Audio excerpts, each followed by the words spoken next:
bunch of different actors play different caricatures of Bob Dylan. No. Called I'm Not There. And maybe like 4 or 5 different actors play Bob Dylan and the narrative jumps between all of them throughout the running time. And each one of them is playing a different, or it's 4 or 5 different storylines as well as 4 or 5 different actors playing Bob Dylan. Mm-hmm. And each one of them is this fictional, dramatic portrayal of maybe a specific aspect of Bob Dylan. Yeah. And they all have different names. Bob Dylan isn't actually mentioned in the film. Really? Per name. Interesting. In the film. But his music is obviously the soundtrack for a lot of it. And as performed by himself? Mostly the Mr. Jones, there's a Mr. Jones kind of performance with the Cate Blanchett Dylan playing piano and singing, and it seemed like it could have gone either way. I don't know any of his music, so I couldn't tell if that was him or if that was Cate Blanchett covering the song. I mean, obviously I've heard the Dylan songs we've all heard. Yeah. You can't really get away from Stuck in the Middle with You as a song. Some really good tracks in the film that it exposed me to as a non-fan. Do you think his abilities as a songwriter are what they're cracked up to be? No. I was expecting you to say that. Just no. Why were you expecting me to say that? Because you tend to have very high standards about criticism of art and stuff. Sure. I've heard you express on multiple occasions that you simultaneously, for example, really admire who we were talking about. Tenet, for example, somehow you love that movie, but also sure, it's you have some scathing criticism of it. Far short. Yeah. So I don't know. Can I have the lighter? Thank you. You know what's funny about Bob Dylan? I learned about him. He became I just felt like Bob Dylan so much taking that first toke. Maybe you are. And the spirit of Dylan is reincarnated for a moment back into a guy having a podcast about him from beyond the grave. He's not dead. Bob Dylan? Still alive? Wait, what? Really? In real life or in some kind of cultural sense? Physically, he's still alive? What the fuck? I mean, I'll intersperse the proof in post. Oh, well. I'm pretty sure he's alive. If that's common knowledge, that's weird. I just assumed he's dead because he's a larger-than-life figure, so you have to be dead or something. That's crazy. That's part of his magic. He's still fucking alive? He's just alive, yeah. Oh, wait, didn't he just... he released a song not too long ago, in 2018 or something, wasn't it? This is coming back to me now. I don't know. I think he had that's a trickier thing because he released a new song a couple days ago. Oh, okay. And that's just his record label taking shit out from the vaults. Yeah. This new song was from the 80s. Yeah, well, that's maybe what I guess I might have assumed that when I heard about that happening. But that's weird, he's still alive. Didn't Bob Dylan become a Jesus person at some point? He had a conversion experience in the late 70s, 80s, I want to say. And he made a whole album of gospel there's stuff. Some very overtly God, Jesus-oriented lyrics. Yeah. Where it's definitely directly confronting the issue in direct conversations lyrically with God. Yeah. But I don't know. I probably won't even finish the movie. It's honestly not a very good movie. But I was, as a rock star in the making on purpose, it's fascinating to watch myth happen. Watch how different people behave about becoming a myth. And how you, like, you're responsible for your myth, but it's also out of your hands at the same time. People are gonna take your myth and use it. Didn't Jesus didn't he want people to not, like, write anything, write down his words, or is that a Jesus thing? I think that Or, might be... like, he didn't want people to draw him or anything? Because he You was know, like maybe. Although, I don't know how to take that because... It seems like a good idea as a Messiah to have those rules, is what I'm saying. Reaching back into the memory banks of, like... Yeah, you were way more raised in church than I was. I was steeped in it, and I don't know what to believe. Because a lot of the, like... There's a whole secondary layer of Bible shit that is like... It's like you have... There's like... It's like an onion, right? And there's this almost like a, there's like the words written in red, you know, that are like Jesus. And then there's like the things that were written about Jesus by people like 100 years after he died. Of course. And then there's a huge layer of like concordances written about, you know, and then like it gets higher and higher and higher until like the top froth of that huge layer of like foam is like business books about how to apply Christian principles to your marketing strategy. You know what I mean? So there's like a whole layer that goes from the very core, some ancient stuff, up to like modern day Christian apologism, which like subtly merges with fluffy self-help, large font Barnes and Noble stuff. And so I don't know where in that stack the idea that he was like, I don't know if he was opposed to it. He was I don't think he could read and write. I'm pretty sure he was not literate if we're talking about the historical figure. Yeah, because like not many people were. And I think that you just based on averages. I think that's a historically. I think that's what the historical consensus is that I know that. Well, I don't know though, because what's the chances that four random, if you accept if you accept that the Gospels were written by Matthew, Mark, Luke, and John respectively. It's weird that like if they were four random fishermen, why would they have the ability to write a book? There wasn't school; they weren't scholars. So there's this question. Maybe they were more literate. Maybe people were more literate back in the day. I honestly have no idea. I think some or all of those Gospels were written by like interns. Scribes, to where like they got some guy like, and then you went and you got with someone who could write, and then you told a story, and then they like wrote it down for you. I could see that. I think like more closely though, like apprentice or intern. Like, I'm John. I'm 90. Let me tell you my story. Yeah, and someone's like, okay, keep talking. Yeah. This is what he said. Yeah, I could see that.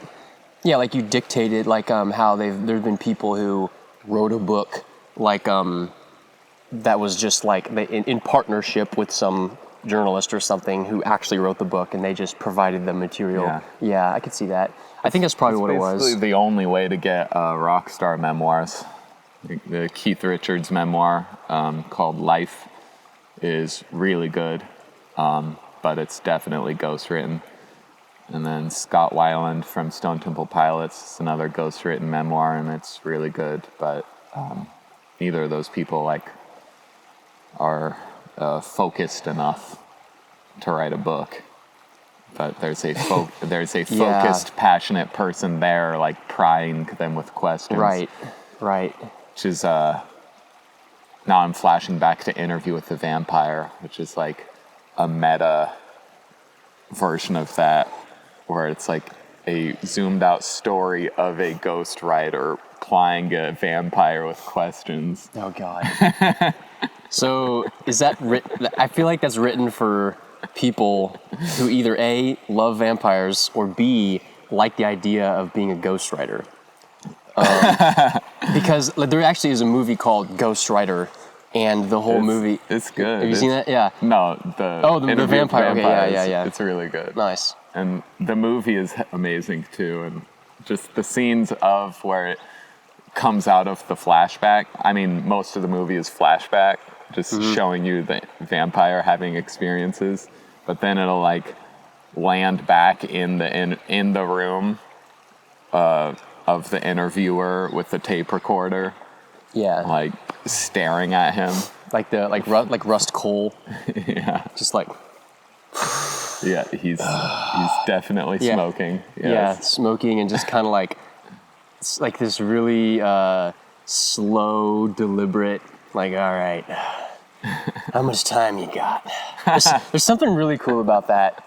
I think part of the drama of having a storyteller and a storytellee in the story is like a device that makes you feel comfortable because you can identify with the person in the story who's being told the story to. Like, I like that. It's a nice, it's a nice device. It's a very well used device. It's in the Bob Dylan movie. That's one of the Bob Dylan's he's only ever in an interrogation room. He never like does actual scenes. He's just in an interrogation room doing monologues, like presumably to a police detective. To police? Oh, really interesting. Yeah, like that Bob Dylan aspect is on trial. Oh, gotcha. The on trial Bob Dylan. It's like explain yourself. Yeah, who the Bob? Yeah, I know. People are almost like, you have a lot of explaining to do. What the hell, man? Mr. Dylan. Yeah, exactly. Like you've had a larger than life impact in the world, and we're gonna tell about it. Yeah, that's cool. I like that. There's an Ayn Rand quote that goes, "Great men are always on trial by society. Who does that indict, the great man or society?" There's definitely a system that includes, like, the great man. It's you can't. The concept of a great man doesn't exist without society. Society doesn't really exist without larger-than-life figures. Or it would be different. There's something about society that is larger than life. I don't think I agree with that first statement. I don't think a great man needs a society. Well, I mean, from a certain definition of a great. Human evolution was pushed a lot forward by men and women making conscious decisions with all the tools they had, and they started doing that way before we'd managed to make societies. Well, let's say you're in a tribe. The first great man was a caveman. Of course. And so a great man does not need societies to be a great man. Well, I mean, I guess it's how you define society. If you define society broadly to include just the sphere of human social relations in general, it's hard to imagine a person who's living alone, never interacting with anyone. You might be a great man in a mystical sense, that you're finding some kind of communion with the divine unto yourself and with the world, but I think there's something sociality is an inextricable aspect of greatness, because if you don't I agree. Yeah, if you don't share yourself with others, then it doesn't matter. It doesn't matter. But it might matter to you, if you're, this is like, there's like that whole like desert island, Tom Hanks, Wilson, Last Man on Earth, line of thinking that if you're just like alone and with like a volleyball as your companion, like it's really like it's like the great mind. You might have there's this internal, you're whatever great man you become is going to be within your own internal universe. It's just how you look at it. I think the independence, the basic independence of society, it's very important, I think, to stress that. Granted that integration into society is necessary to have an objectivity that this is a great man. Yeah. But the independence has to be stressed in the greatness of man. That's a central tenet of the hero's journey itself. Yeah. You have to go on a walkabout. Walkabout. Yeah. And we'll go about.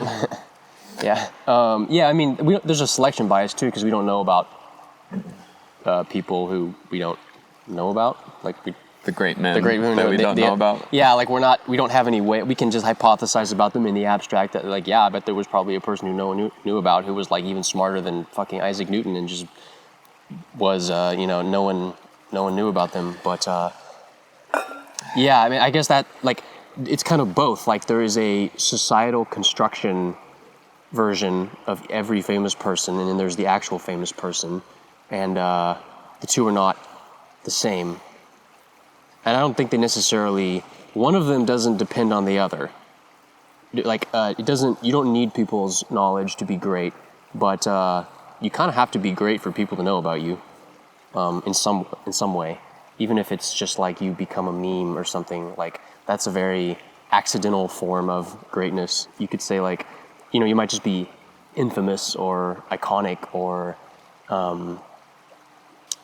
like that speaks to the fact that the society, the construction of what we pay attention to is in some sense chaotic and based on happenstance, and there's like an energy that wants to find things to elevate, and it's like it's that need to have a pantheon latches on to people who have a certain kind of lightning rod like nature. Sure. To collect that energy, but in the absence of that, it will latch on to something like maybe even like the sun, or in the absence of any sort of large society, it's going to latch on to aspects of nature. Like, I mean, what is animism but the great animal theory of nature? Like, I have to figure out how I'm going to make footnotes while we do this. Without knocking your computer into the into the creek. I don't want to get pedantic about word definitions. It's not that interesting. I'll circle back to Bob and say that pretty sure he was like definitely a great songwriter and deserves a lot of that credit. Yeah. The song structures he was using and the melodic structures he was using like are not very interesting. It's very established stuff that he was just putting new life into. Like he's playing standards, like standard songs, standard chord progressions, and then how many times? Yeah. And then and writing his own stories, his own lyrics over them. So for me, a lot of it's really boring. I've heard these standards 5 quadrillion times. I know how the chords resolve. I know how, like, it's like the same stretch of rolling hills on loop is what the music's doing. Just infinitely the same hills going by your window, and they never change. That's like what the music is doing.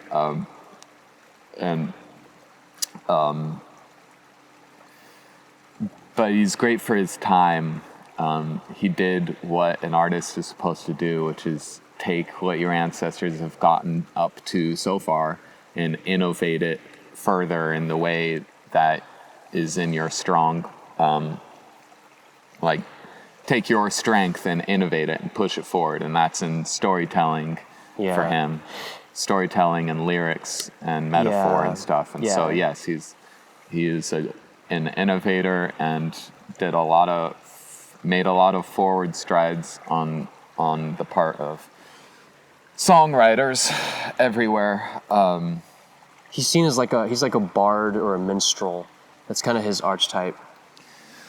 he's And- telling the story of a civilization in these metaphorical verses, and there's something timeless about the music, which is probably why it has this more like historically resonant form. That's, you could take that music and you could place it in a different century and it wouldn't seem that out of place, aside from the language. Well, it's timeless because it's him. It's sovereignly Bob Dylan.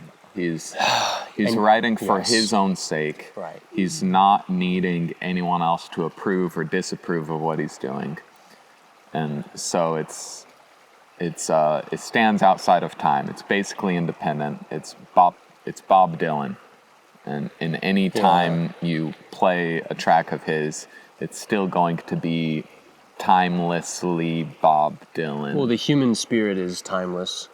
It's more or less constant throughout history. And I could, right. And I felt like I was understanding something about the liberal artsy kids impulse, because I was watching this movie and watching the mannerisms that the different actors were adopting to like emote this guy, and witnessing the myth of him, and I was in my mind remembering like all the facsimiles of Bob Dylan like-ness that I've encountered in my youth, and especially in the college years. Like, you see the kids who are trying to be like him. You see the people like thinking that smoking cigarettes makes you look intellectual, like like there's the beatniks, and then there's all the kids after the beatniks who tried to look and act like Do you have the lighter, by the way? who tried to look and act like the beatniks. And they like, the difference there is Bob Dylan and the beatniks both are not cosplaying, and everyone else who's come after them is. And it was something about making a myth, and like so like there's something immediately attractive and instantly like mimetic, and being a singer and a songwriter, and then looking at this other singer and songwriter. He's so independent. He's so upstanding in his own aura. He decides his own fashion, and his fashion is fucking so fun. So immediately mimetic, you want to mimic him, but then you have to like go under that to be like, oh, this is the fucking trap every rock star has fallen into for fucking 5 decades straight. Is they don't understand what made that special. It wasn't good suits, it wasn't fun hair, it wasn't this like fuck you attitude, it wasn't smoking cigarettes. It was the fact that all those things were true to him. It's just being true to yourself that makes a myth. Truth. And being true to your time. Like that, I've disregarded Bob Dylan for so long in his music because all I've been exposed to growing up is copycats of Bob Dylan.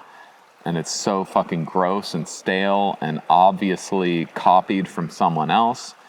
And people are not living in their own times. They're trying to like emulate some other thing and pretend it's radical.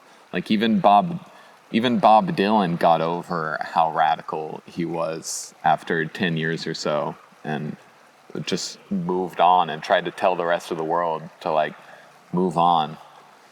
Yeah, when you have a transcendent ideal that you live, it inspires people because you've concretized something that has emotional import and is like a source of emotional power. And then, you know, these sources of emotional power are very mysterious, and they're like invisible ghosts that are flowing around things, and they're very hard to grab onto. So when someone creates when someone lives... Look at this fucking great blue... Holy shit. Whatever it is. Heron?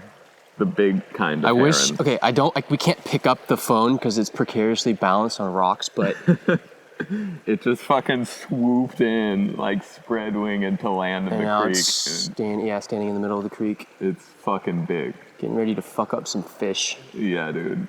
Yeah. What are they called? Blue? Is it just blue heron? Is it? It's either heron, a crane, a loon, or an egret. I have no idea what the difference between those birds are. Okay. It's a heron. It's just the pre-words. Okay, that well, it's I'm either forgetting. a blue, a gray, or a great heron. I think it's great blue heron. Okay, all right. Yeah. Oh, it's so fucking cool. It's just staring at Yeah, us now. it's really fucking cool. Wow.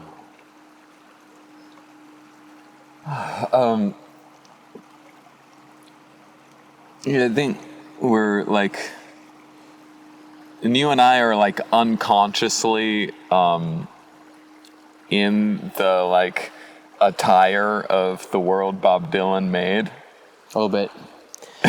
Well, are we though?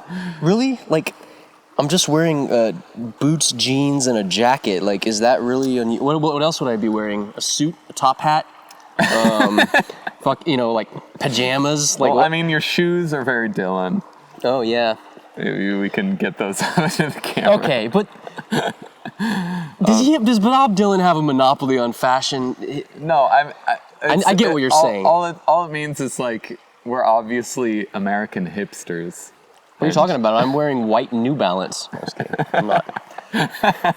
With white socks pulled up to my knees, khaki shorts, and We're in a world where you can make that hipster.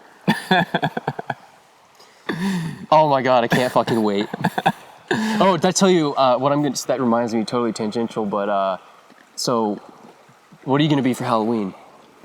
Oh, I was planning on nothing in particular. I'm gonna be Hunter S. Thompson. You know what's great about Hunter S. Thompson? What? Fucking white tennis shoes, white socks, Oh, Hawaiian yeah. shirt, yellow glasses, hat, Yeah. cigarette. The dude's has his own. He's iconic. He makes that look cool. He does. I would say Hunter S. Thompson is almost like the anti-Bob Dylan. He's Sure. weirdly in his own way. He is a version of Bob Dylan in the sense that he's living his own fucking life. He's his own truth. He embodies his own fucking style. You can dress up as him for Halloween, and people know who you are. Yeah, That's the litmus test right there. it's a good achievement there. Yeah, and he's not doing anything crazy. He's just putting together this iconically sort of eclectic thing. And my girlfriend's gonna be a bat, which is great because Yeah, that's great. I can go up to people and be like, "This is bat country." Yes. Yeah, all right. So it's gonna be some people are gonna get the joke, other people are not gonna get the joke. I'm not gonna explain the joke. If you don't get the joke, I'm not gonna explain it to you. I think it'll hit. Okay. I think mostly it'll come off great. I'll finish the Dylan rant on something about the unconsciousness of myth making. Like, we are completely unaware of the legend we're making right now by being ourselves and speaking the truth we see and feel in response to the world we see around us. We are sending these ripples of identity out from ourselves into the future that are going to make these huge waves that we can't really spend too much time thinking about or paying attention to. And it's a different riff, more based on identity in this context, but the same as my Chico riff, that we are unaware that we're living in this miniature Renaissance bubble of Chico. Yeah. Like, it's not a common thing to have a place like Chico and have a confluence of economic and natural features and political, like, American freedom to, like, make this bubble where you have some time to think about things. And you have some space to create your own stuff. Like, I don't think, the riff on Chico is, I don't think anyone in 20s Paris of all those writers was very aware of the legend they were making of themselves. They were just enjoying this very bohemian lifestyle with each other and enjoying these very like isolated instances of some rich people with some great houses to crash in and a really great welcoming town to chill in for a long time. Unbeknownst to them, they were making history. Yeah, I don't think Ernest Hemingway anticipated that people of the future would fetishize his short sentences. Yeah.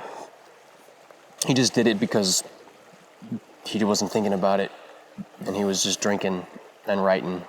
Yeah. And well, maybe that's probably. I think that there's something about myth making that almost like requires or demands honesty and unconsciousness, and it's very hard to do deliberately.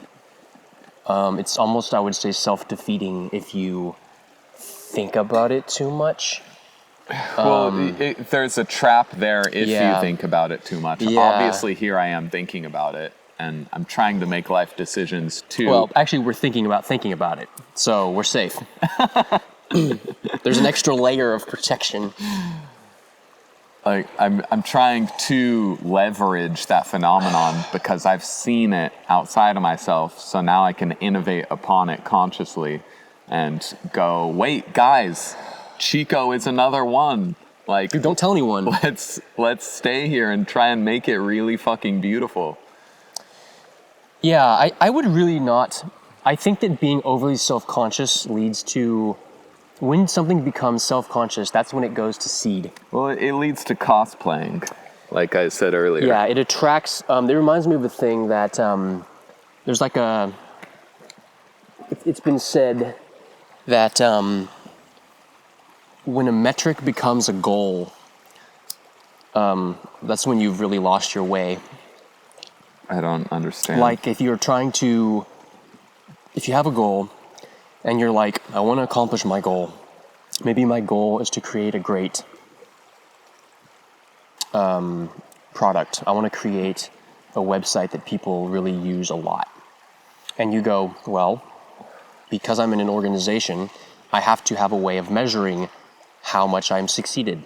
Okay, number of users is a great way of justifying this. Okay, and so that's the metric. Right. And then at some indeterminate point, you're on Facebook on a board, and all you guys are talking about is the metric of user numbers. Yeah, and then you start designing things around getting the thing that you think is the sign that you're doing good, and then you go off in the weeds because you stop focusing on the thing that gives the thing value. And, I think if you're very conscious of this, okay, like, so if you're unconscious of what you're doing, it's possible that you can do something great by accident or by virtue of something else you care about. You can stay focused on a transcendent ideal and be completely unconscious of the myth you're making. Or you can be highly conscious of it, and it takes an incredible amount of skill and self-awareness to not fall into that trap you're describing. But then there's this big middle ground where you can get really fucked up to where if you start to become a little bit conscious of what you're doing, you fall into that trap and you start focusing on the halfway things and you start kind of like limiting yourself by creating an upper limit on going, oh, this is working. Okay, now I'm going to focus on the thing that's working, and then you short circuit the process. Sure. And so, that's what happens to a lot of places. I think it happens faster and easier today just because there's more technology to reflect the image of the world back at you than there ever has been. Sure. So, I think limiting your social media use is a great way to be original. I think you really have to be focused on the work. It has to be an end in and of itself. You have to care about it, honestly. It has to be enjoyable to do. It does. And it's just the work of it. When it's starting to become a means to an end, then you're a little farther away. from the value there. Yeah, you know who got really, really, really rich from Bitcoin? Was the people who were using Bitcoin because they were fucking nerds.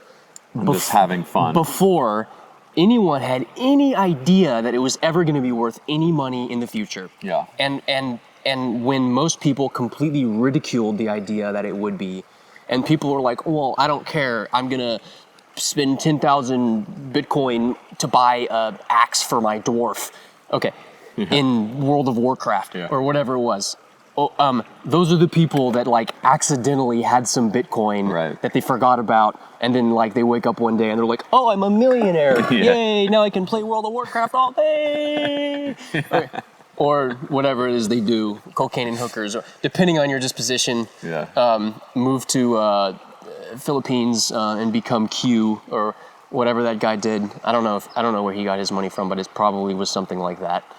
Because otherwise, how would someone like that have so much money? I guarantee you it's something to do with cryptocurrency. So someday there's going to be an actual metric for this podcast, and people will actually be listening to it. And there'll be an awareness in our mind of numbers. Bro, I hope at some point you're prepared to pivot this to a cryptocurrency and start having a coin and a token and start shilling on social media, because that's what this is all about. Making an attractor coin. Attractor coin. Invest. And you get like send out invites to your friend. No, multi-level marketing. No, that's sadly though what a lot of things have become is that people. That's one of those things that people latched onto. They jump to coinage way before they actually have a thing to coin. Oh, it's disgusting. It's just like, I made an NFT. That's what NFTs are. It's just they like instantly became a thing where it's just like a fishing expedition for suckers. Mostly. And it took about a week for most people to realize that's exactly what it is. Yeah. And then there's a long tail of like people who are just now hearing about it that are still shoveling money into the furnace. Yeah. That's filtering its way. Yeah. It's a very obvious example of this phenomenon. But to finish my prompt, so at some point there's going to be actual metrics to think about. I guess there already are. There's like 30 views consistently on every video. And but at some point they'll actually matter. And what is the goal of our pod? Do we have a transcendent image? It's a transcendent object for this podcast to be striving for. We've only brought up the issue once so far of long-term thought projects and contemplating that we can use this podcast as a tool to answer questions that are too big and hard to answer in anything smaller than like a year. Yeah. And so we poked at it with, this could be a tool for like really innovating human thought, human philosophy. But what do you think should be the transcendent image, goal, striving? For me, it's personal. I'm just trying to become clear on my own personal philosophy, and have fun. And it sounds like it's like a cop-out, but it's really not a cop-out, because if you're having fun and you're developing your personal philosophy, that's a pretty great enterprise. People go to college because they think it's going to educate them. Really what they're doing is, they might just be going, who knows why they're doing it, but one of the most high-minded reason you could go is to develop yourself. But I don't think many people are getting much of an education from institutions these days, and so it leaves a vacuum. So I think that, you have to dig into stuff on your own terms. And I don't think I'd still be doing this if I wasn't getting somewhere with it, if I wasn't having fun and enjoying it. See, it circles around though for me where after a certain point, the fun needs to increase, and the only way to increase the fun is to start seeing these mountains we're traversing. and aiming at. Start seeing the landscape. So that's more of my answer, is like, I want there to be some important big thing getting done by us sitting here. I want to have some kind of awareness of that. Maybe that's just making new thoughts. Maybe that's one of my goals of it, because it's no mean feat to think a new thought. It doesn't happen very often.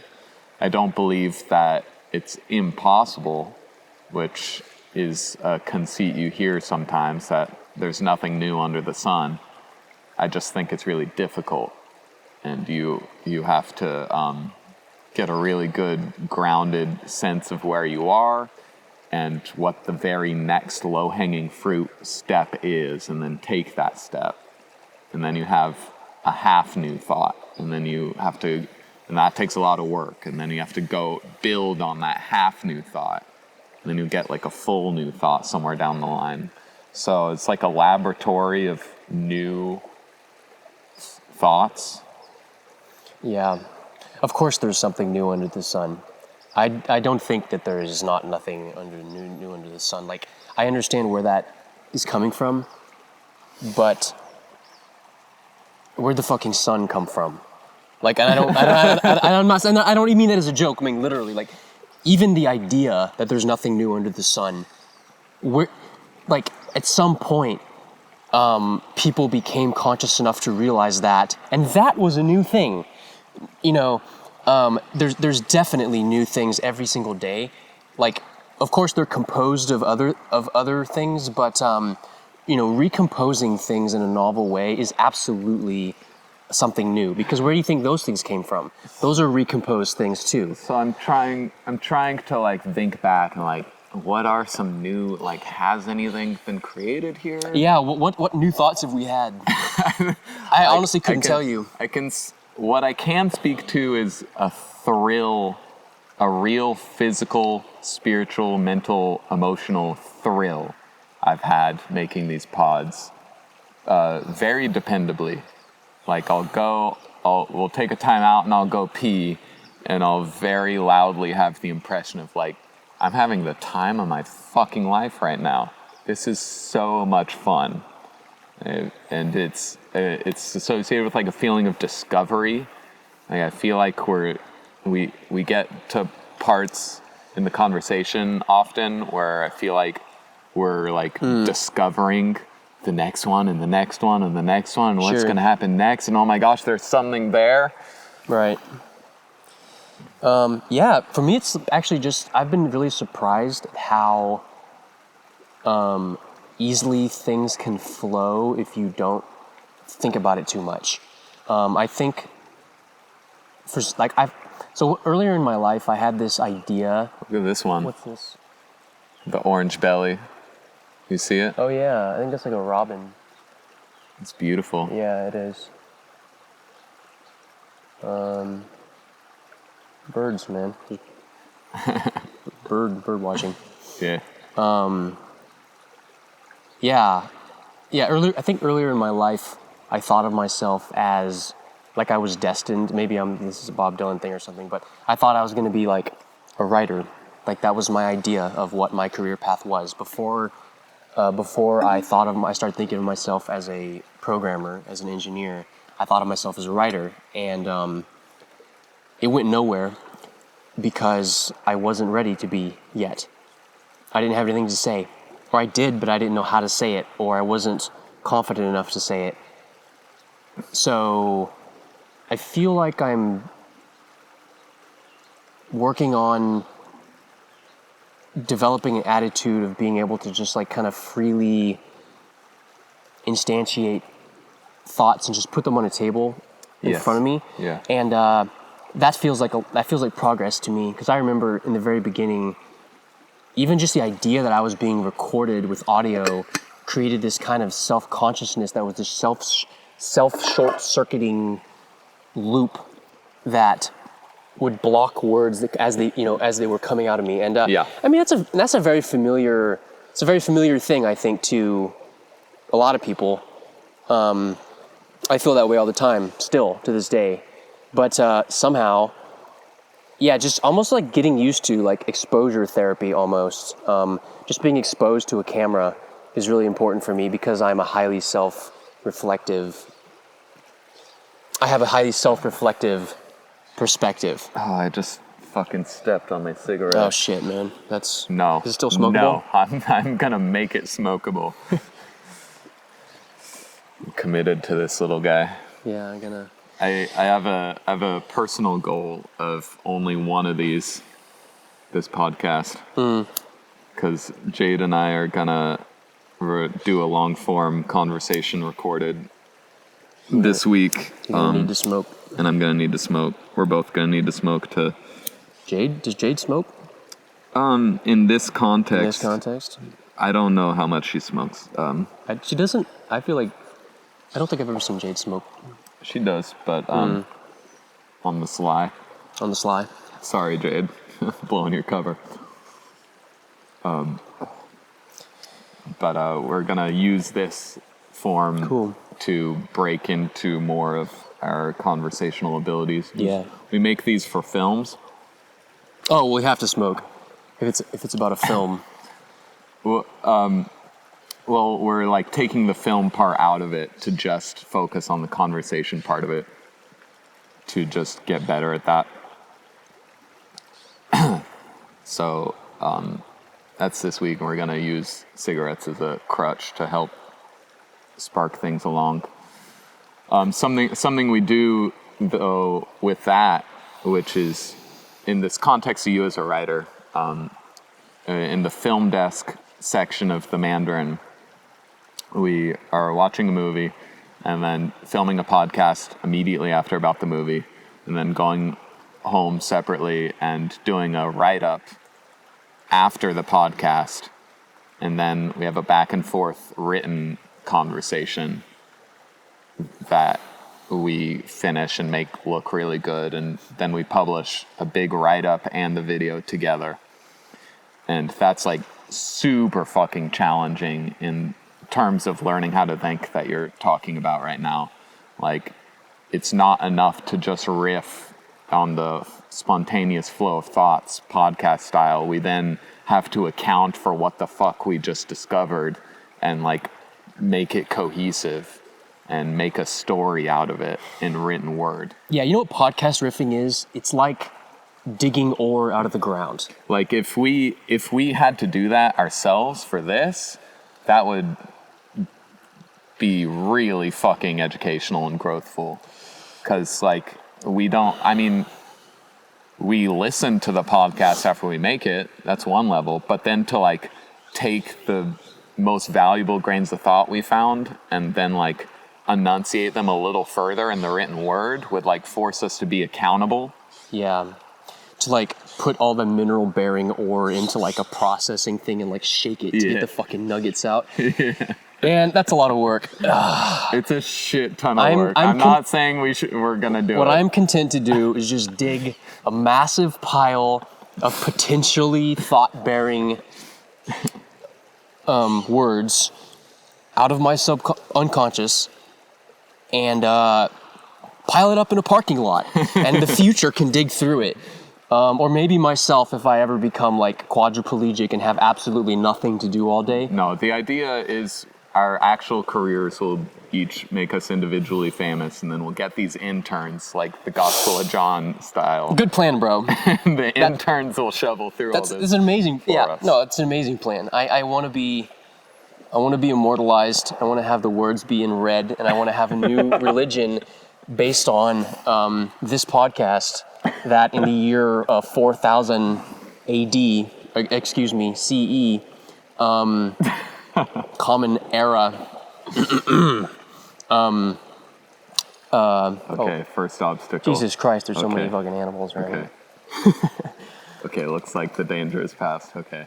Oh yeah, dude, if a bounding wet dog, think about it, comes up and it's just like, MacBook Air, what's this? Yeah, right, just fucking wagging tail, throwing dog wetness everywhere. Dude, Labradors are destructive beasts. They're not safe to have around precariously balanced Podcast. electronic equipment.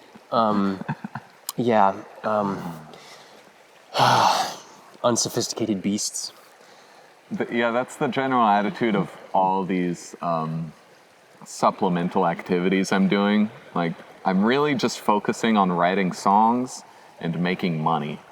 And then I'm going into, okay, what are all the other things I'm automatically doing that I can just like pile them up in a way that conserves itself, and it'll like start yielding nuggets of value spontaneously at some tipping over point.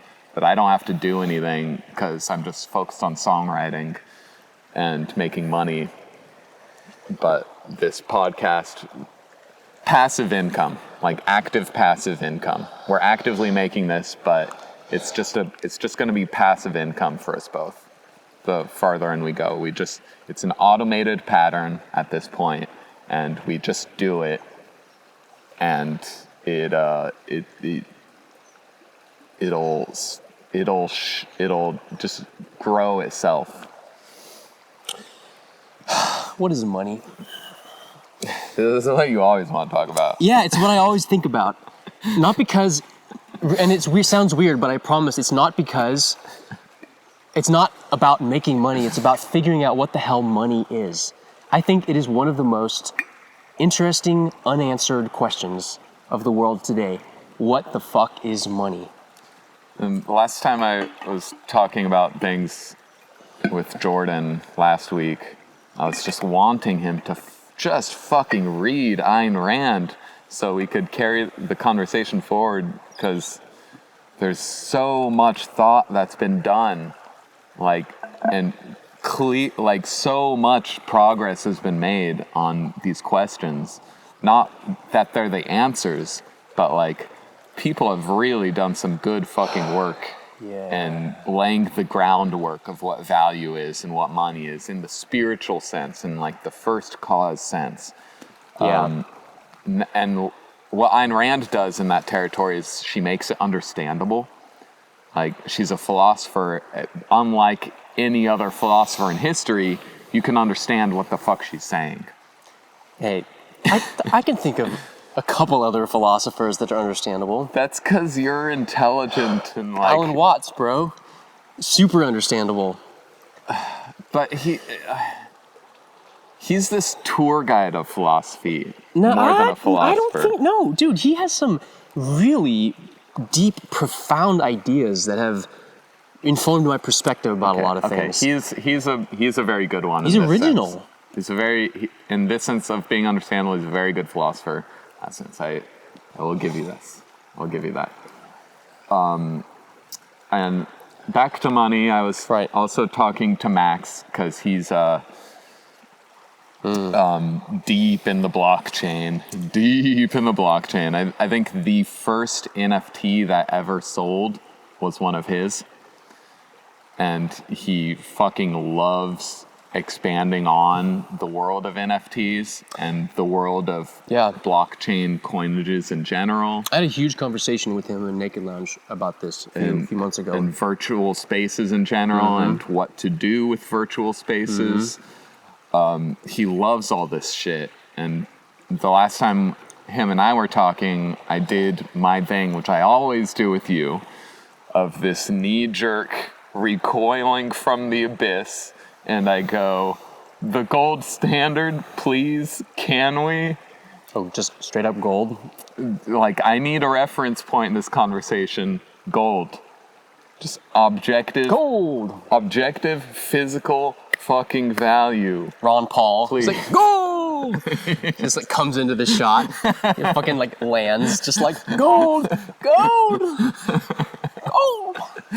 Gold! Little particles of gold atoms are just gold, spritzing off his aura as his floating head. Yeah, and then he just flutters away like a cherubim. Yeah. And then there's like a few coins that just drop off, and we're like, yeah. And yeah, in that conversation, I was like, can it still be? Isn't it still, please? And he was like, Yes, well, it's the only real value. Like, whether you are aware of it or not, it all, like, is extrapolating on the only real physical value we have, which is gold. And then he went from there to, like, privately pontificating about the phenomenon he's watched of the more gold he gets, the more gold it attracts to itself. Wait, he means literal gold? Mm-hmm. This man has gold? He has a lot of gold. But, like, not as a focus. More it's like he just enjoys it for its own sake. Just like... He enjoys the way it looks. Rub it, polish it. And he understands what I understand, that it is objective value. It's the only objective value on Earth.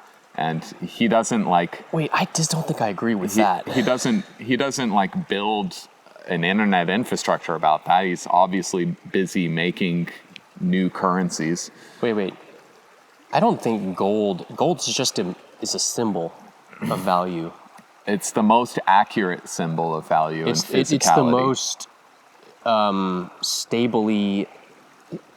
it's the most stable symbol of value. I'll give you that. But it's a symbol. It's entirely a symbol. In the sense that every physical object is a symbol. Yes. In the sense that it's value, money is a social relationship. Money is a way of encoding social relationships. It's a way of encoding political power. See, the value of gold, though, is you can see what you're talking about. You can see the relationship in front of you. You can see the value you've created for other people in physical terms by how much fucking gold I don't think is in that's front of true, you. because what if I came as a thought experiment? Let's say that I was walking along and I found a gold nugget. Did I create any value for people to get that gold? No, I just found it from the ground. Fate bestowed upon me that nugget. So I don't think it comes from value at all. That's not how people get gold today, though. Like, it has to be brought up out of the earth with technology and with ideas and being good at it. But even besides that, you have to make value to get gold. You and me, you have to do things of value so you have enough money to buy gold. Okay, here's another thought experiment. I'm the last person on earth. Everyone else died. I have all the gold in the world. How much is it worth? 0. Right? So that proves that value is fundamentally a social relationship. Money does not exist if there's less than 2 people in the world. See, I'm pointing at the importance of it having a physical adjunct.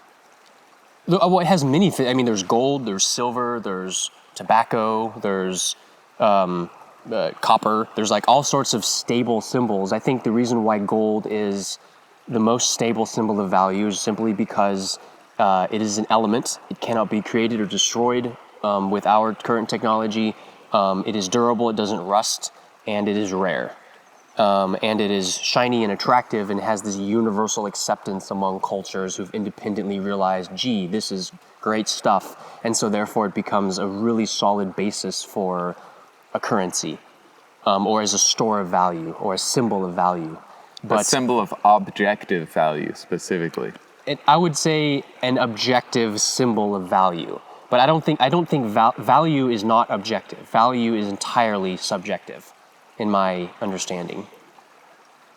Because it depends upon people honoring it. Anyway, maybe this is me building a bridge to your side of it. My response was, because he was going from there of like, well, it's a hard conversation to have because most people have never had any real value in their entire lives. It's all been this fucking money government printed, and they're living on subsidies in this labyrinthine way and not really doing anything for anybody. And so it's a very nuanced conversation that not a lot of people are equipped to accurately hold. And I was like, okay, well, in the most real, objective terms possible, the first particle of objective value I've made is my first heavy metal full-length album with Ade. that is my first particle of gold. That's money. That is objective Yes. value. Yes. And I am just busy making a second particle to Yeah. attach to it, Yeah. called Accelerant by the Creator, the second album. And that's more objective than gold because it's the thing that makes gold. It's a thing that makes value. Yeah, in the virtual world, in culture, what we're doing is we're identifying what is the gold. And we're creating structures and languages to talk about and to transact with cultural stores of value. So I think the gold is making new real ideas. yeah, novelty. Novelty dependably created. But the thing is, it's not just novelty, because I could take a deck of cards and I could shuffle them, and that's novel. That order of cards has never existed before, but it's also trivial. I could mash a bunch of words together and say like, dog, apple, sky, rock, dirt, air, oxygen. Yeah. It's The Simpsons. No one's ever said that sentence in the history of the world, and unless someone... It's got to be a meaningful innovation Right. upon the novelty that's led up to It this has moment. to be novel. It has to be simultaneously novel and subjectively valuable. Like an album where all you did was have every single track be silence. Well, that's pretty cool. The first time someone did it. The second time someone does it, it's super lazy and is worth zero. So that is a kind of novelty that's like, oh, what are you really doing?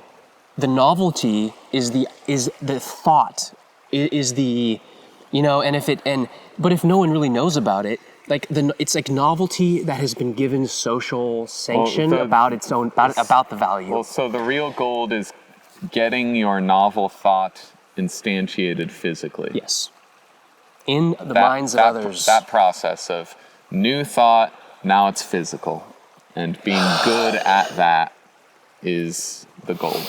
Yeah, I read some tweet by some dude which you don't need to know about the person, but basically it was like, I think it was something like, he said, in the future...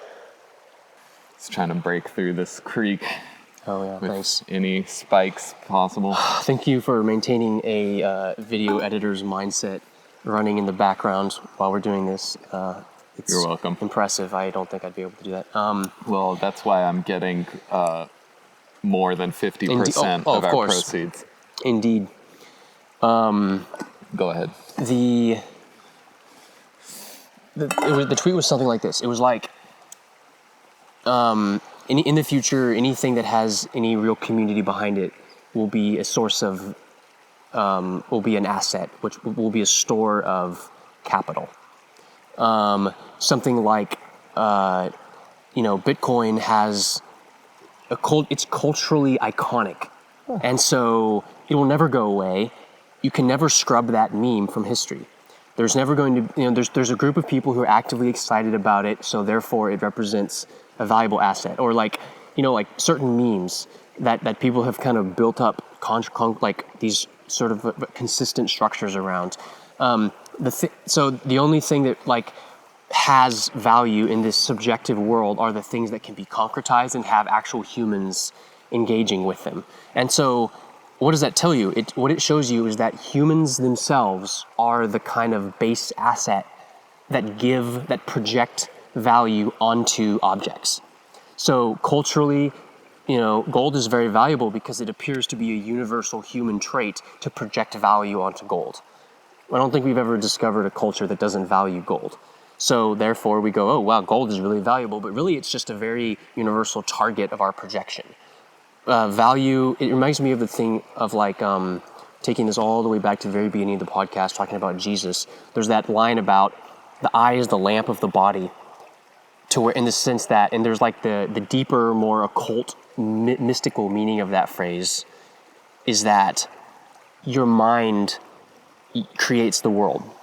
So your eyes are shining light, in a sense, on the world around you. And my line of that is from Jane Roberts, my version of that, of you can only perceive your own constructions. You said that to me before, yes. Yeah. And we can only perceive, and value is one of those things. We can only perceive it when we construct it. And we have to have stable targets. We have to have a stable screen on which to project the image, where it can show up and it can be viewed by other people. Because that's how subjective becomes objective, is when you can have a point of agreement. I think that that's what's, like, institutions are going to be built out of these kind of substances. Like, institutions are built out of political assent, essentially. That if, like what is America? America is an idea that is in everyone's mind. It exists because we think it does. And the fact that we think it does has incredible power to objectively reshape the world. Mm-hmm. So if everyone got Men in Black, flashed at the same time throughout the world, and all media, everything was scrubbed, and we had, we would not reinvent the same reality that we have. We would come up with something completely different. So what makes reality stable is people's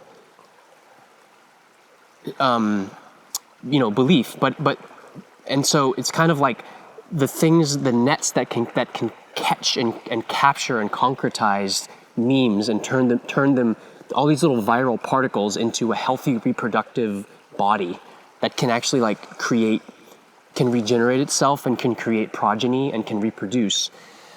We're just re-expressing biology in a virtual way, I think. And all the rules of evolution come into play, and all of the paradigms that we use to analyze the biological world could potentially be used to analyze things that are outside of the purview of biology, at least as it's commonly understood. And I think that's probably where most of the progress in cultural criticism is going to come from in the near future, is taking the lens of biology and looking at culture that way. Because to me it seems like we have these incredibly predictive theories, and we really understand a lot about the dynamics of genes. So when we take that understanding and apply it to the understanding of memes, I don't know, you could almost get like a kind of prophecy ability from that, I think. Like divination, in a sense. And have you divined anything lately yourself? Have you been making any personal predictions lately? Because it's been important to you the last couple months, at least, to think of the brain as a divination tool. Yeah. Mostly what both of us are doing is just, we can predict the future in one very circumscribed way, in which the future includes the thing we're making. I can see that the future includes my new album. You can see that the future includes Satellite. I can see that the future, if I had to make if I have a prophetic vision, this is it. There's going to be a massive deurbanization trend in society, and people are going to go live in techno hippie commune solar punk shit. Yeah. That's what's going to happen, and then in about 50 years, the internet is going to be the government of the world, and political systems will be replaced by software. That is my prediction. In 50 years... Transparent blockchain. Or maybe checkable something that is... stuff instead of government. Well, it's still going to be government. I think it's important to understand that the government right now is a blockchain. It's not called a blockchain, but it is a blockchain in the sense that it is this decentralized consensus mechanism. Isn't that literally what federalism, isn't that what democracy and voting and ballots is all about? It's a decentralized consensus mechanism. It's a way of translating the will of the many into a focused outcome, some kind of plan. And so that it's a way of ordering things that isn't a strict hierarchy. And that is, and there's not many examples of such things in the world that are not ecologies. The only example of such things, the only decentralized consensus mechanisms that exist are ecologies. And ecologies always include a currency. You can't have an ecology without a currency. The currency of biological ecosystems is energy. The ecology, or the currency of social ecosystems is belief. And we're at a low point in belief right now. There's a lot of beliefs that people used to have about institutions that are failing and withering away. And the regrowth that will happen is probably going to take place in the virtual realm on the internet, simply because it scales better. Because if you were going to start, what are we doing? We're starting a podcast. We're not writing a book. We're not publishing a newspaper. We're not creating pamphlets. We're using the fucking internet. We're building for the internet. Of course we are, because it's so obvious to anyone alive today that the most powerful tool we have is software. Mm-hmm. To transmit, your ideas to, literally everyone at almost zero cost. So, and our specific podcast's innovation is observing that people are fine with low quality, B quality stuff as long as the ideas are good and the flow is good. Yeah. And so we're the people willing to sit on a rock in a creek instead of in a studio. And at this point, that's an actual legitimate innovation on the podcasting form. Okay. You know what it was? You know what it is? The system of government based on monarchies is what happened when the first mode of communication that humans figured out, which was being a great orator, when being a great orator evolved into a political system, you got monarchies. Then the next thing that happened was the printing press. When the printing press evolved into a political system, you got democracy. Now we have the internet. When the internet evolves into a political system, we're going to get something else. Mm-hmm. And I'm not sure what it's going to be called. It'll probably be called democracy, but it'll be a distinctly different kind of democracy. And I think it's going to be far more decentralized and ecological and competitive and diverse. Just like how democracies, like America, are far more ecological, competitive, and diverse than something like Victorian England, where you had to kind of be in favor with certain people to get anything done. Otherwise, you worked in a factory as a child or something. So we're just going into a much more complex. I don't know. I think I'm very optimistic about it. Actually, it really gives me a lot of that. This whole idea of how the arc of history bending towards justice. I really do believe that. It doesn't seem like it at the current time, because we're on the back end of a trough of these previously constructed printing press institutions that are completely falling apart under the massive tidal wave of viral memes. But just wait a little while until those viruses get their shit together and start creating healthy cells. Wait for that to happen before you write off the idea that technology is bad. I know it's super, super unpopular and out of vogue to be a techno-utopian, but fuck it. We'll see. Time will tell. Because here's the thing. If I didn't make a prediction that seemed unlikely, it wouldn't be much of a prediction. If I don't want to predict something that everyone already thinks is going to happen. Sometimes on the internet, there'll be these unpopular opinion things, where everyone just says popular opinions. You ever seen that? No. It's a phenomenon that really puts a glaring lens on how unwilling people are to make unpopular predictions. Yeah. Even in an explicit context where that's what you're supposed to do, people will get downvoted for saying unpopular things. Yeah. And it is mind-blowing. And occasionally there's someone who meta recognizes that, and then it's I guess that's kind of funny. And it's this weird thing. So yeah, that's happening subconsciously all the time, is that we're negotiating what we're really think is going to happen based on what we think we're supposed to think is going to happen. Yeah. Yeah, and that's if you have a sense of humor, you don't fall into that trap. If you're willing to distance yourself a little bit from the fact that, well, I understand that I'm a conduit for thoughts and a generator of thoughts at the same time, and that you shouldn't mistake everything I say as being a statement of my identity, just like you shouldn't dismiss everything I say as not being a statement of my identity. You have to give people enough credit to believe them when they tell you, okay, this is just something I'm playing with, or this is something that feels like it's part of me. Because if you don't extend that credit to people, why you shouldn't expect that people will extend that to you, and then you're going to be trapped in your own, be like the mind in a, be like that thing from Star Wars that's like a little brain in the little jar with the spider legs, like scurrying around in the dark. Like that's going to be your life. You're just going to be consumed by your own kind of recursive thought loops. Let's take a break. Yeah, let's do it. How many takes do you have to do to make a song? A lot. It gets down to like line by line a lot of times. If I really have a good handle on a song, I can do really long takes and get through like big sections of the song all at once, or even just like most of the song.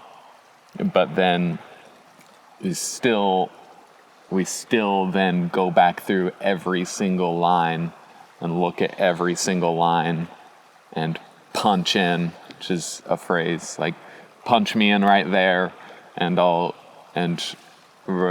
put what I'm about to sing over that one line, and we'll just go over the whole thing with a fine-tooth comb like that.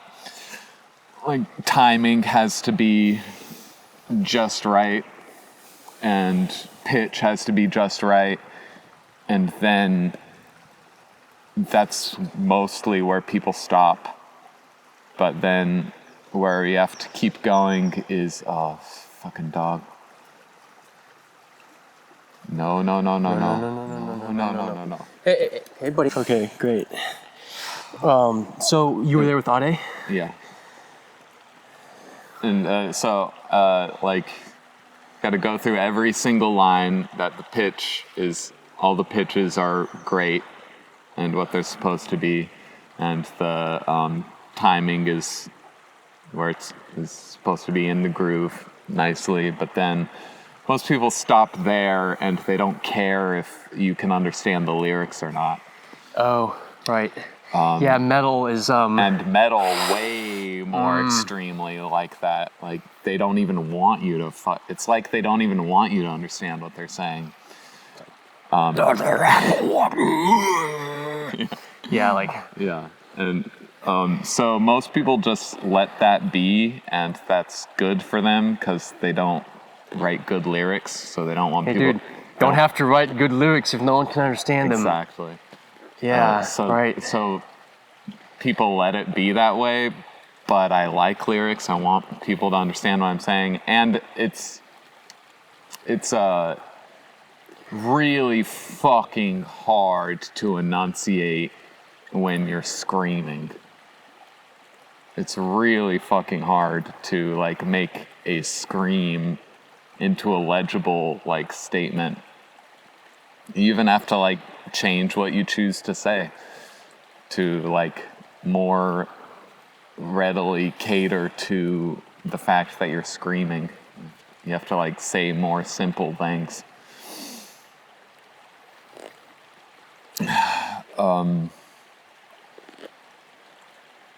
What else can I say about it? It's So it's you're doing vocals. What is Ade doing there? Listening to things. Criticism And helping put things together. And mixing. Yeah. He comes there with a trillion guitar tracks and bass guitar tracks that all have to get laid out onto the canvas, metaphorically speaking. And Yeah. so him and Bob and me together have to like listen to how every single guitar track is laying on all the other guitar tracks, and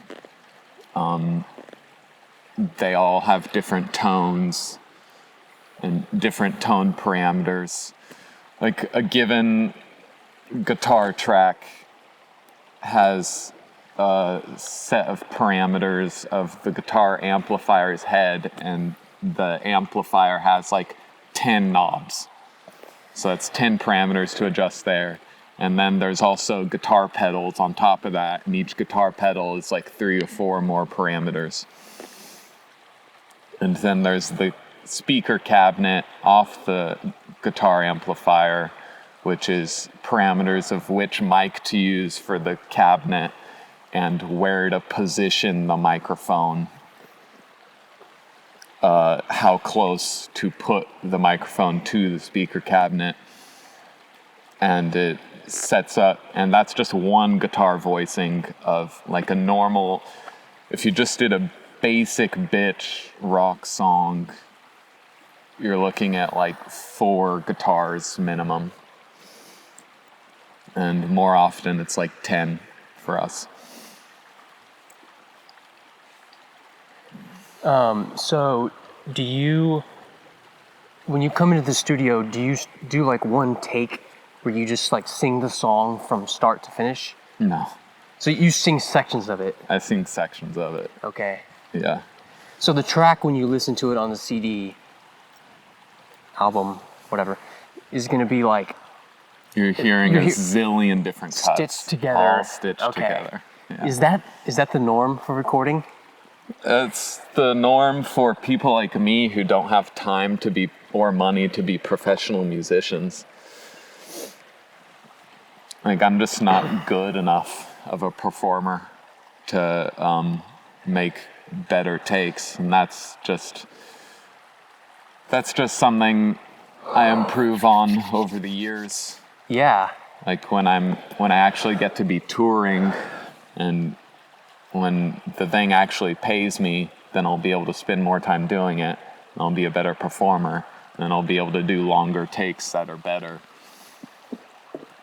But until then, I'm just going to use the technology I have to make it sound exactly the way it should sound. And then like actual performance of it can just wait till that's the project of performing it live. Yeah, so this studio thing is like much more like a, you're like a craftsman almost. You're building something rather than performing. It's like you're creating a kind of like using the tools of a trade to create this bit by bit construction of something. Yeah, you're building this thing up piece by piece. That's kind of its own art in a way. You're painting this big canvas, but each paint stroke you're able to click the undo button on every single paint stroke, or just like isolate paint strokes and apply digital tools to how the paint stroke looks. Yeah, so it's a really modern technological thing that you're doing. Yeah, it's computer music for sure. Yeah.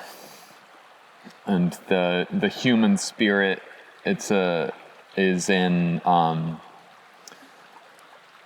my performance more than all the other instruments, and it's in the songwriting itself, like being an actual new set of music and a new set of musical ideas.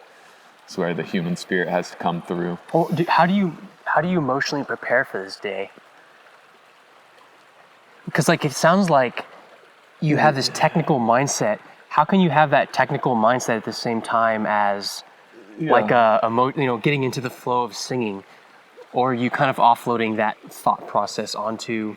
It's a balancing act. I have to hold a space where I'm able to hold attention of being in this very technical procedure fitting with the other two people in the room and all the other pieces we're making, but also be ready to put on the best vocal performance of my life. Yeah.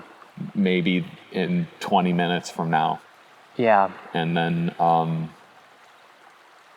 just have to like hold the space for it and not really do much or think much about things that entire day. Really, it's just like you try and practice as much as possible and have it be like by the time you get to the studio, you're just living, breathing, and shitting this song. And you can just any part of the song, you have an immediate reference in your mind. You know exactly every single measure is accounted for in your mind by the time you get there, and your body knows what that measure of music means for the body. It means you say this word this way, this sentence this way, Right. and this timing, and the emotional part of it has already been established at home. Like, and in introspection, like I already understand the emotions here, and I've internalized that, and I've programmed my body and life to just be a tape recording of that. Yeah. And I just all I am is this song called Pressure Rounds for 2-3 months straight. And by the time I get to standing in front of a microphone, I'm just like playing out the tape and trying to like play out the spools of tape inside me to the weather of that actual day and the way the song actually sounds once we're in the studio. Like, Does it surprise you sometimes how it sounds in the studio compared to how you rehearsed it? not anymore, because we've been working with Bob for so long. Yeah. He did Hells too, right? Yeah. Yeah. I bet he's happy you guys are doing another album. That's awesome. I don't know. He's never very happy with our mixing decisions. No? Because him and us have very different tastes. Oh. And I suspect he's mostly right about everything we disagree about. But we have to get there ourselves. Yeah. For it to be a meaningful creative decision often. But I think like the first album overall is going to have a lot more of those mistakes that Bob would never want someone else to hear and know that he produced that record. I think this one will have much fewer of those mixing decisions that only Ade and I would ever have made. So how long is it going to be before you can like move on to the next track? I guess it's done now, right? I think a week or two. A week or two? I think it's looking like 2 weeks. We'll finish this song, and it's like 80 or 90% done now. And my next vocal day, I'll just be isolating even more fine-tooth comb, like specific lines, and just trying to enunciate things really clearly and like get clicking consonants happening with the phrases. So you're going to go through all this stuff you created and kind of select the best takes and sort of like that's a hell of an editing job. No, that happens live. The editing and compiling happens as we go. Oh, like, gotcha. Okay. I only hold max like 1 or 2 lines or 1 or 2 takes on my mental sideboard. I just erase really generously because I never like. That's not the attitude most recording artists have. Of being mostly. They're very unsure and they're like, maybe that was the best take. I don't know, keep it. And then they have 50 takes of one line. And that's like that's been the basic method of vocal recording established, is you do a zillion fucking takes of every single line, and then you go back and comp everything, which means every single line, you just sit there and listen. Take number 1, okay. Take number 2, okay. Take number 3, through 50 of them. And you stitch together the best of 50. But that's just like, if I were to do that, I'd be, and I'm already separated from the emotion of it to even record it. But to do it in that very, very careful way is to rob it of all of its urgency and electricity. So I just like have the take that I like until I erase it and make another one. Yeah, so you find something that once you're satisfied with it, you go, okay, I'm going to move on. You're not going to offload the process of discrimination to the future. You're just going to have it be in the moment. So yeah, that's there's something to be said about that. I think definitely by like getting something good before you move on to the next thing. It keeps your spirits up, I think. Otherwise, you just feel like you're just shoveling a bunch of like work onto your plate. Yeah. That's sick. How much time did you spend there? Like 4 hours yesterday. Okay, nice. It's only 4 to 6 hours these days. We used to do like 8 hours, 10 hours. But maybe that's like becoming old men or something. You just get tired of it. Yeah. Or we just don't like have any like need to like prove to ourselves that we're working hard. Like we already know we're working hard. Fucking know it, right? Yeah, right. Shit, man. I am combing in my mind for something more like profound to say about the whole thing. And I'm not coming up with much right now. It's this to make heavy metal vocals is like a balancing act of like it's this peak of synthesis of your mind with your body that you reach every day, and you have to be self-aware of where that peak is and sing inside that peak. Yeah. And be aware of when you're going up the ramp to that moment, and do your vocal warm-ups as you're getting there, and then like time your sleep and your food and your coffee so that you've been inside of your body enough hours by the time you're recording. Like I recorded at like 11 a.m. or 12 p.m. last week, and I only had the ability to do good takes for like an hour. And then yesterday I went like 2 hours straight with all way better takes, purely because it wasn't until like 5 p.m. Which is a better peak time. I've just had more time inside my body. Yeah.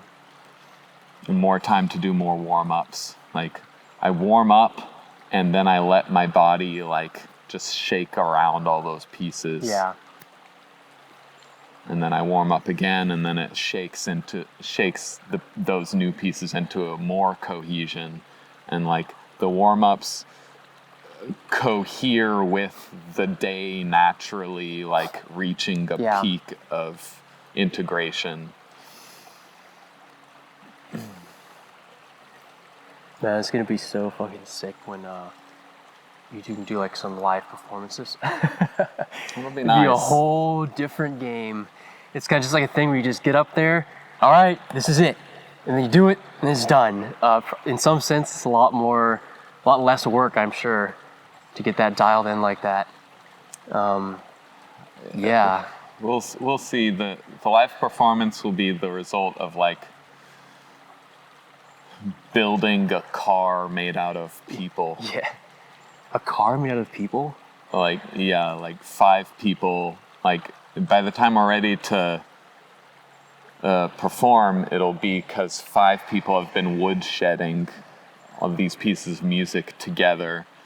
Like, so many reps. Yeah. So much rehearsal. Yeah. Like, till every single part syncs with every single other part magnificently. Yeah.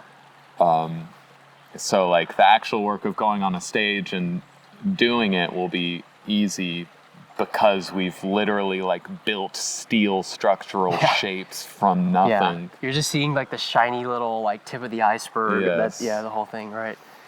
I know. It makes me think, well, like, there's some really different, there's, like, depending on the type of music you're doing, I can imagine if you're just, like, you know, you're like a folk singer and you just have to have, like, a guitar and a microphone and sing, like, that's a whole different kind of performance than having people on multiple instruments, a sound system, like these kind of, like, really non-intuitive forms of music that you probably, it requires a kind of real serious rehearsal and development. It'd be really easy to miss that. In metal and progressive music in general, you aren't leaning on established rhythms, Bob Dylan style. Yeah. Like, it's Right. really fucking easy to learn a song when it's in 4/4 and it's at 120 BPM and the chords are the same fucking chords American rock music has been using for 100 straight fucking years. Because it's in your fucking body at that point. Like, a lot of it is self-explanatory, so you can learn a song in like 5 minutes. But progressive music is, no, this rhythm hasn't been played before. This rhythm into that rhythm has never been before. So if there's going to be any natural human groove to playing it that's graceful, you personally have to create that by rehearsals. Just rehearsing to fucking infinity. Sounds sick. You ready to call it? Yeah, let's call it.